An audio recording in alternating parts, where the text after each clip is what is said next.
ওই সুলতান বাইরে আলার পর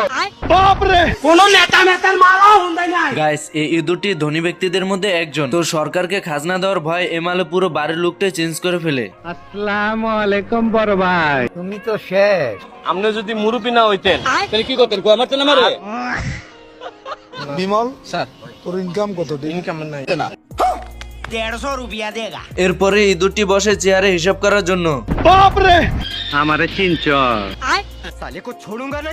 ভালো হয়ে যাও মাসুদ। এর ভিতরে ইঁদুরের ঘরে সবকিছু উল্টাপাল্টা কাজ করতে থাকে। এইদিকে অফিসার ভাবতে থাকে তার বাংলা মদের কারণে এসব ভুলভাল জিনিস দেখছে, তাই মদের বোতলটিকে ফেলে দেয় এবং সত্যিটা দেখার জন্য আবার ইঁদুরের বাড়িতে চলে যায়। আসসালামু আলাইকুম মোটা খাসি।